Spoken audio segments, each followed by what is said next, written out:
ce qu'on vit dans le mariage est la conséquence du choix qu'on a fait en amont. Tout. Un bon choix produit des mauvais résultats dans le mariage si seulement si ces bons choix n'ont pas évolué dans le mariage.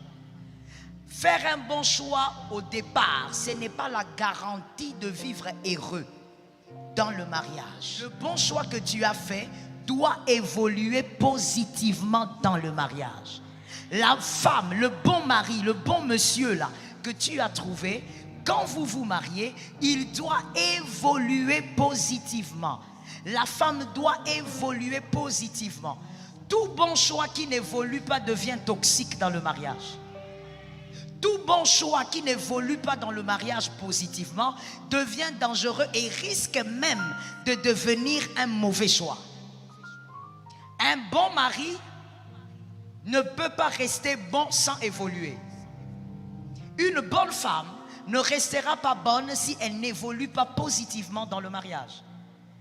Que Jésus t'aide.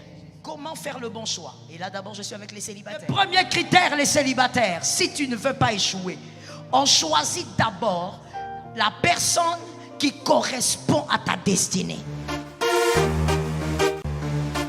Shalom bien-aimé dans le Seigneur Jésus-Christ. Aujourd'hui, la servante de Dieu, pasteur Joël Gloria Cabassel, pasteur responsable de l'église Assemblée évangélique Nouvelle Alliance de Kinshasa, enseigne aux jeunes célibataires gabonais comment savoir si c'est le bon choix pour le mariage. La réussite dans le foyer dépend d'abord d'un bon choix de conjoint ou de la conjointe. Aussi, tout naturellement beaucoup de chrétiens se posent la question de savoir comment ils pourront reconnaître cette bonne personne. En la matière, les expériences diffèrent. Aussi on ne saurait généraliser une expérience pour en faire une règle. Toutefois, existe-t-il un choix idéal? Comment le jeune chrétien peut-il être sûr de son choix dans le cadre du mariage? Quand nous choisissons de vivre selon le plan que Dieu a conçu pour nous, notre libre arbitre se renforce. Les bons choix augmentent notre capacité de faire davantage de bons choix. Si nous obéissons à chacun des commandements de notre Père, notre sagesse et notre force de caractère grandissent. Notre foi augmente. Le bon choix sera donc le choix qui respecte les critères dictés par Dieu dans le cadre du mariage. Quels sont donc les principaux critères pour un bon choix de conjoint ou de la conjointe? Suivez tout de suite la servante de Dieu Joël Gloria Cabassel dans Comment savoir si c'est le bon choix pour le mariage? Abonnez-vous, aimez et partagez afin d'apporter l'évangile de Jésus-Christ aux nations. Que la bénédiction de Dieu soit votre partage dans le nom puissant de Jésus-Christ. Amen. Comment faire le bon choix? J'ai certaines choses à dire, mon temps il est réduit, donc je vais accélérer. Merci de m'écouter de manière speed. Comment faire le bon choix? Et là d'abord je suis avec les célibataires, c'est la première partie. Tu dois vaincre cette bataille-ci. Si tu n'arrives pas avec cette bataille, peu importe les prophéties qu'on te donne, tu es grand, tu deviendras je ne sais pas qui, tu deviendras président ou quoi. Si tu fais un mauvais choix, tu vas échouer gravement. Le mariage est on va dire le seul lieu qui détruit les héros, qui tue les héros. Les hommes les plus excellents ont des destinées abruties à cause du mariage. On ne blague pas avec ça. Est-ce que quelqu'un m'entend bien? Oh yes. Tu es obligé de réussir. Comment faire le bon choix? Genèse 24, 6 à 8. Je n'aurai pas le temps de lire. On écrit s'il vous plaît. Genèse 24, 6 à 8. Dans cette écriture, il y a quelque chose qui m'a beaucoup plu. Abraham dit au plus vieux de ses serviteurs, lorsqu'Isaac devait se marier, écoutez-moi très bien. Abraham dit, tu vas aller chercher une femme pour mon fils. Mais le verset commence en disant, je t'interdis d'amener Isaac là-bas. Toi-même va chercher. Et quand il commence à donner les critères au vieux serviteur, il lui dit, quand tu iras là-bas, quand tu trouveras, amène la femme. Mais il termine encore le verset en disant, je t'interdis d'amener Isaac là-bas. Pourquoi Abraham, alors que c'est la femme d'Isaac, pourquoi Abraham ne veut pas qu'Isaac aille lui-même choisir sa femme, voir sa femme? Il a interdit 2 fois, au début et à la fin. Il lui dit, jure sur ma cuisse, mets ta main sous ma cuisse, un rituel juif. Jure-moi que tu n'amèneras pas mon fils là-bas, mais que tu choisiras une femme et qu'elle viendra. Voici la raison. C'est que le premier critère pour faire un bon choix est caché là-dedans. Et quel est ce critère? Abraham ne voulait pas que Isaac voie. Parce que s'il voit, il choisira par la vue.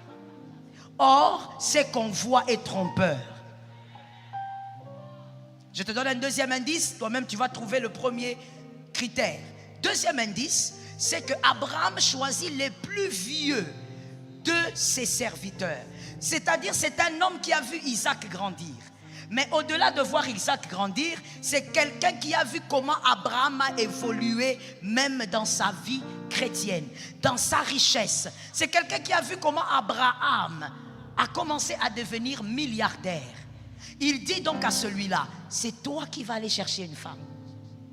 Personne par rapport à sa destinée. Dieu demande, Abraham demande au vieux serviteur d'aller choisir, parce que le vieux serviteur ne va pas choisir uniquement une belle femme. Le vieux serviteur connaît l'appel d'Isaac.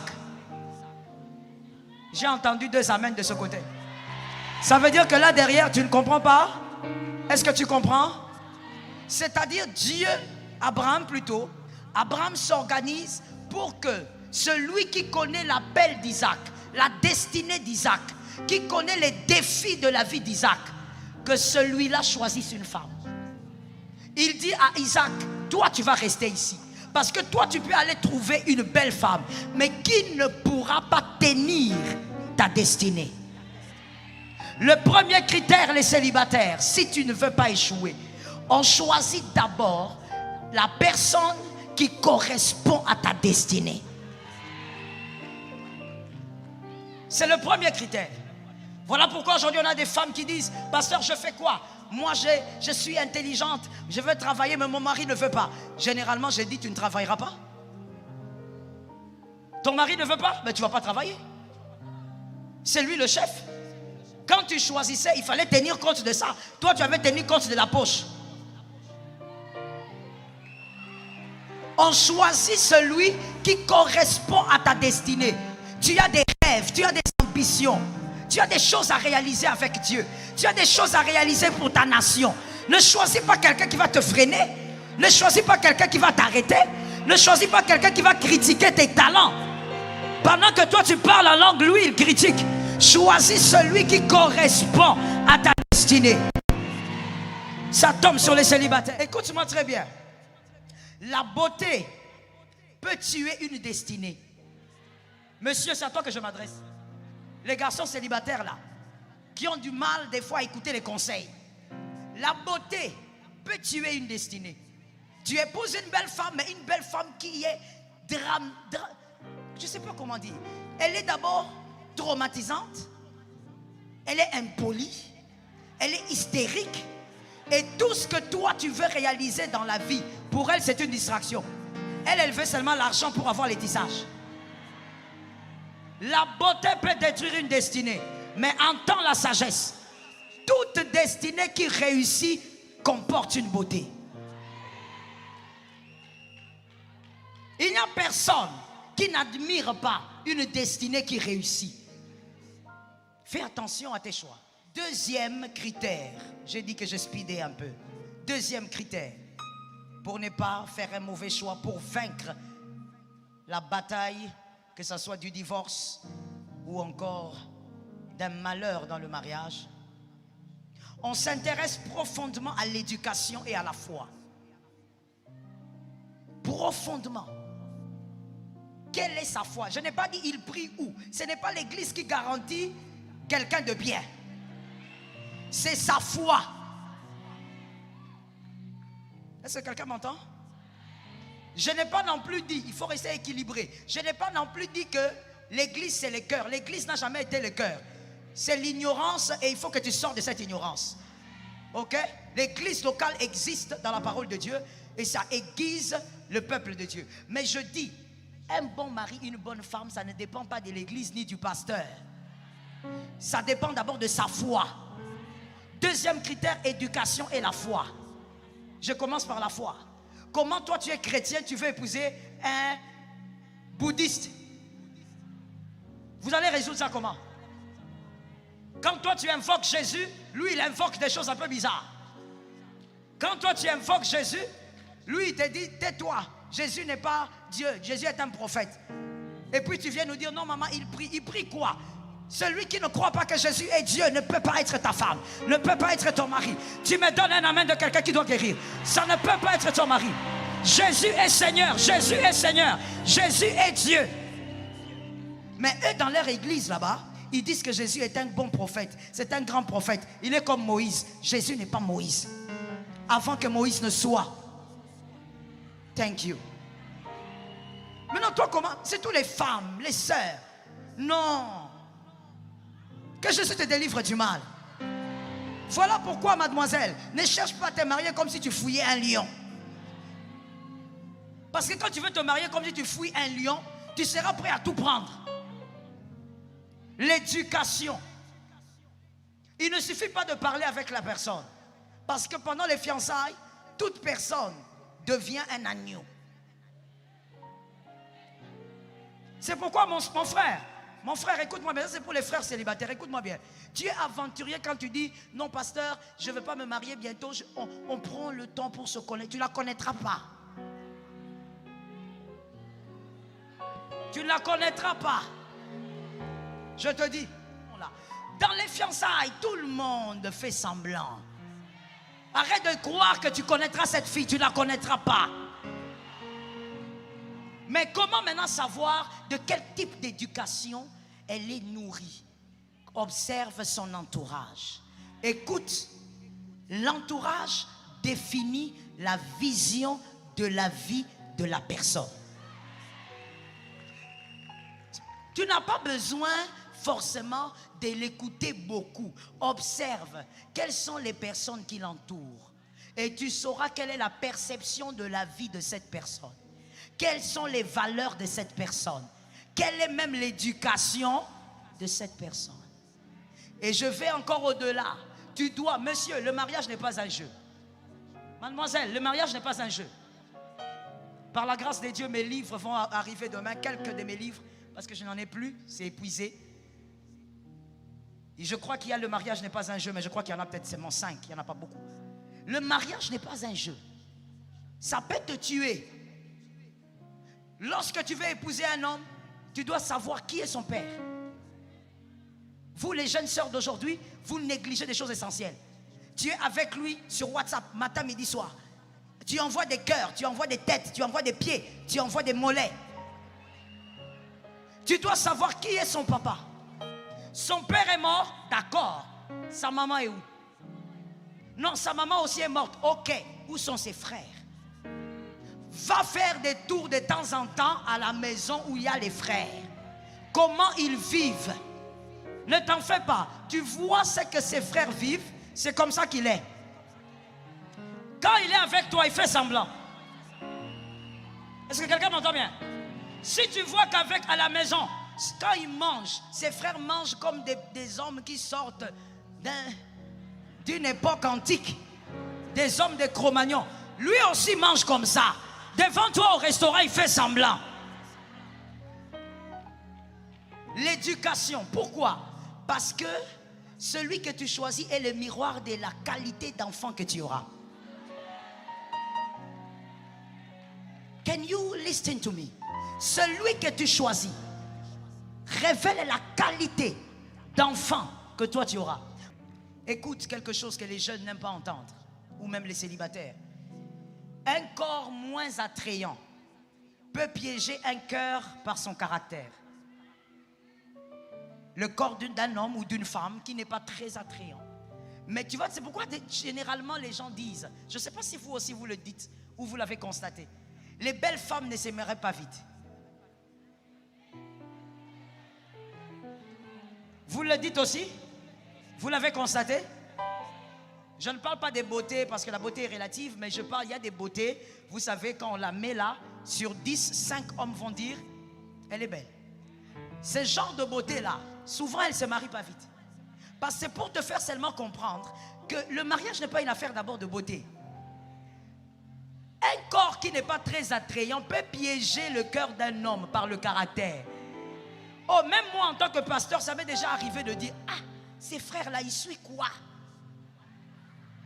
Je te dis, j'avoue, hein, du haut de la chair ici, moi-même en tant que pasteur là, je regarde le frère, un bel homme, je te dis, ah, la beauté. Que mon mari ne suive pas, c'est direct. Un bel homme. Et puis il vient, il me dit, pasteur, je vais vous présenter ma fiancée. Ma soeur, je m'attends à une belle femme, tu vois un peu. Le genre d'homme là qui est comme s'il est sorti d'un four. Hein? Un gâteau bien préparé. Tu vois le type d'homme là, non? Ça veut dire quand tu les regardes, tu dis, oh, alléluia, Jésus est né, Jésus est ressuscité. Un bel homme. Ça veut dire pour voir les défauts, il faut bien regarder. Mais sinon, quand tu les regardes comme ça, 100%. Il m'amène la fille. Je te dis, j'étais assise au bureau. Moi-même, je fais. Et je dis, c'est quoi ça? Je dis, ce sont des combats ou bien? Tout ce que je vais te dire, c'est qu'elle n'est pas attrayante. Elle n'a pas un joli corps. Elle n'est pas spéciale. Elle a même les tresses africaines qu'elle a mis bien sur sa tête calmement. Mais ce garçon est dingue d'elle. Il n'y a pas que les corps. Un corps qui n'est pas attrayant peut piéger le cœur d'un homme par le caractère. Mais écoutez maintenant. Un corps très attrayant, parce que ça existe. Ce n'est pas aussi de sa faute, c'est les génétiques. Un corps très attrayant, lorsque ce corps est rempli de mauvaise éducation, ça devient un cimetière. Personne n'aime dormir au cimetière, à moins que tu sois sorcier. Est-ce que quelqu'un m'entend? L'éducation, troisième critère. La beauté de vivre et la beauté physique. Vous avez vu, j'ai mis ça en dernier. La beauté de vivre d'abord et la beauté physique. C'est le troisième critère. Si tu veux réussir, que Dieu t'aide à respecter ça. Une personne désagréable avant le mariage, tu vas avec elle où? Vous n'êtes même pas fiancé, proposant, mais vous vous disputez tous les jours. Tous les jours. Mais tu tiens à elle pourquoi? Qui t'a envoûté? Au nom de Jésus, sors du joug. Au nom de Jésus, sors de ce joug. Les célibataires, tu ne donnes pas un amen, j'arrête. Sors de ce joug-là. Vous savez, la beauté de vivre, hein, doit commencer avant le mariage. Et ça va continuer à l'intérieur. On n'est pas encore marié. Mais toi, attends, quand normalement quand on est fiancé, ou quand on est proposant, ou ajoute encore un autre terme que vous avez créé, quand on est avec son avenir. Lorsqu'il vient te voir, il t'accompagne, vous causez, et puis tu le réaccompagnes. Vous causez, et puis tu le réaccompagnes. Mais vous êtes seulement, je vous dis bien, vous êtes proposant ou fiancé. Mais quand vous êtes ensemble,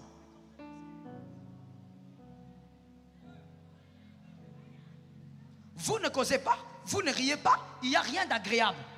Vous allez où? Tu veux une alliance ou tu veux le mariage? Il y a une différence. Tu veux l'alliance ou le mariage? Vous savez, en général, il y a des exceptions, mais permettez-moi de prêcher les généralités, parce que sinon nous allons nous perdre. En général, la femme, elle aime un homme qui le fait rire. La femme, en général, la femme aime un homme qui est semi-humoriste. Parce qu'il ne faut pas exagérer. La beauté physique, je l'ai mis en dernier. Et je l'ai dit tout à l'heure. Parce que tu sais, aujourd'hui il y a des divorces. Et tous ceux qui divorcent ne sont pas vilains. Ou ne sont pas moins beaux. Il y a des belles femmes qui divorcent. Mais comment une belle femme a divorcé? Comment son mari l'a laissé partir? Elle est belle. Comment un bel homme a divorcé? Pourquoi cet homme, cette femme plutôt, a laissé un bel homme partir? Parce que tu sais, au-delà de la beauté, il y a des choses qui mettent en paix dans le foyer. Si tu n'as pas la paix malgré la beauté, tu ne resteras pas là. Est-ce que quelqu'un m'a capté? Voici ce que les célibataires doivent savoir au sujet de la beauté physique. Est-ce qu'il y a des célibataires qui écrivent? Oui, c'est très bien. Voici ce que vous devez savoir au sujet de la beauté. Je suis en train d'aller vite. La première chose à savoir, je peux mettre de l'eau dans mon vin. J'ai mes critères de beauté, mais quand je tiens compte des autres critères, je sens que ça marche, même si celui-ci n'est pas trop ce que je voulais. Je voulais 1,80 m, mais celui-ci un peu. Bon, ça va aller. Le bisou va quand même se passer. Tu mets de l'eau dans ton vin quand les autres critères sont réunis. Pareillement pour les hommes. Mets un peu de l'eau dans ton vin. C'est ça la maturité aussi. Ne dis pas non, moi je voulais seulement une femme claire. Mon frère, arrête ça. Mets un peu de l'eau dans ton vin si tu sens que le reste des critères sont réunis. Que quelqu'un me dise, mets de l'eau dans ton vin. Je ne peux pas épouser, ça c'est la deuxième chose que les célibataires doivent savoir. On ne peut pas épouser une femme qui ne vous attire, une femme ou un homme, qui ne vous attire pas. Ça, il faut refuser. Même si les autres critères sont réunis, il ne faut pas accepter ça. Une femme, un homme qui ne vous attire pas, je ne parle pas de la séduction satanique, je parle d'une attirance pure. Ok? Vous vous sentez bien à côté de ce corps-là, vous êtes fier de regarder ce corps-là. Si ce corps ne vous attire pas, ne vous décidez pas. Est-ce que quelqu'un m'entend? Sinon, dans le mariage, tu vas commencer à te bander les yeux pour prendre ton gars. Sinon, dans le mariage, tu vas te bander les yeux pour prendre ta femme. Tu vas éteindre les lumières comme la plupart des mariés. Donne un amen. Donne un autre amen normal. Et je veux préciser une chose. L'attirance n'est pas seulement une affaire de beauté. L'attirance est aussi une affaire de charme. Et un homme, ça c'est un conseil que je donne aux hommes mariés ou célibataires, même si tu as 80 ans, écoute-moi s'il te plaît. Un homme, même si tu es beau, tu dois être charmant. C'est ce qui attire aussi les femmes. Toi tu n'as pas de charme. Même ta démarche, non. Même la démarche n'a pas de charme. Un homme doit être charmant. C'est le charme qui attire. Oh, I'm telling you. Un homme doit avoir le charme. Parce que vous savez, tout à l'heure, j'ai dit, il y a des réalités génétiques. Dis-moi génétique. Ça veut dire que tu n'as pas décidé, c'est papa et maman. On fait comment? Quand tu te regardes au miroir, tu t'aimes, c'est vrai. Mais toi-même, tu reconnais que tes oreilles sont un peu aiguës. Toi-même, tu reconnais que tu as un peu des oreilles un peu compliquées. Mais tu t'aimes quand même. On ne choisit pas sa beauté, mais on peut décider sur son charme.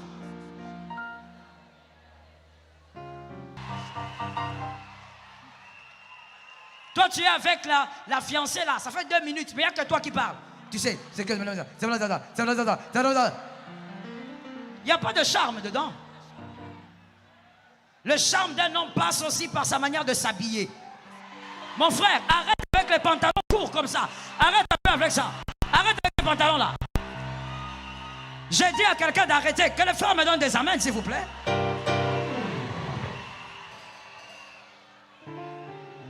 Je n'ai pas trop envie d'expliquer d'où viennent la couture de ces pantalons-là, parce que bon, on est sur les réseaux aussi.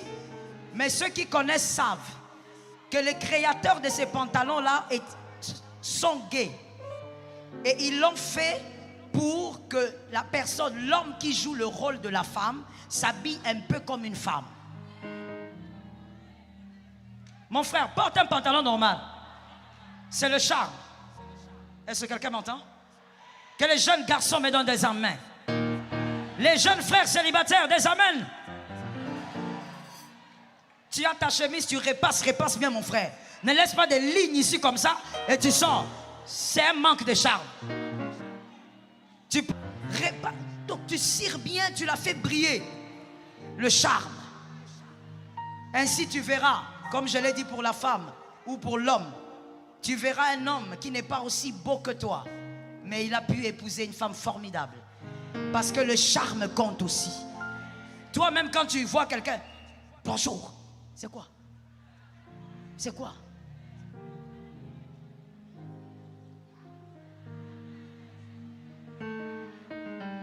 Ceux qui ont compris ont compris. Hein? C'est quoi? Je ne peux pas citer le nom, on ne cite pas ce nom-là. Ça va léser certaines personnes. Oh, frère. Tu vois la sœur en Christ passer. Elle est là dans la joie du Seigneur en train de passer. Bonjour. C'est quoi? Tu crois qu'elle est dans le coma? Elle n'est pas dans le coma. Dis un bonjour avec le charme. Non, pourquoi à chaque fois que moi je drague les filles, on ne m'aime pas? Tu n'es pas charmant.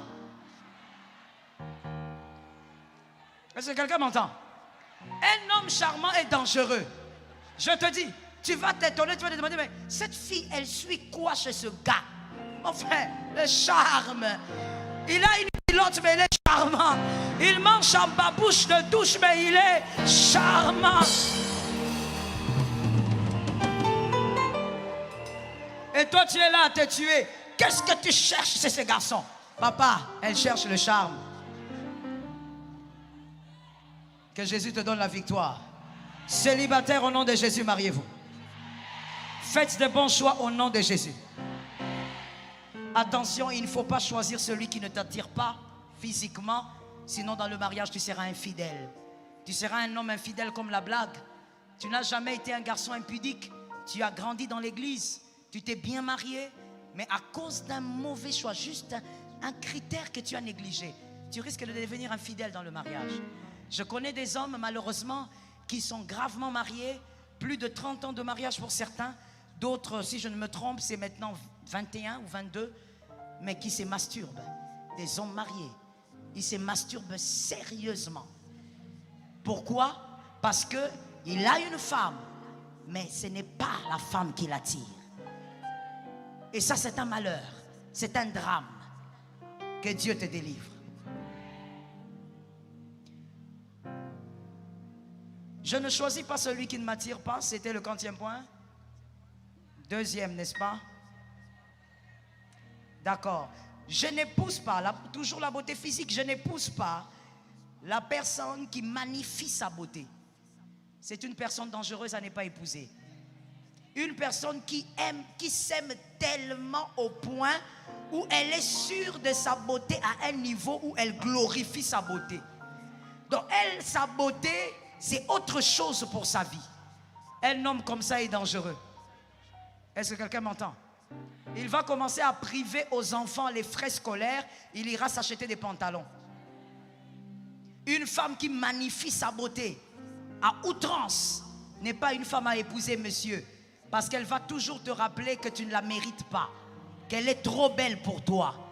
Une femme comme ça, il faut la fuir. Que Jésus te donne la victoire. Le dernier point, toujours dans la beauté physique pour les célibataires. S'il te plaît, monsieur célibataire, mademoiselle, choisis la personne qui t'attire physiquement et continuellement. Elle doit continuellement t'attirer. Parce que c'est vrai, qu'en se mariant, le corps peut subir des changements. Voilà pourquoi d'ailleurs je t'ai dit que ça ne doit pas être le critère principal. Parce que dans la vie, il y a aussi d'autres réalités. Un drame peut arriver, un accident peut arriver. Tu ne vas pas quitter ta femme parce qu'elle n'a plus des jambes. Tu vas pas quitter ton mari parce qu'il n'a plus de mains.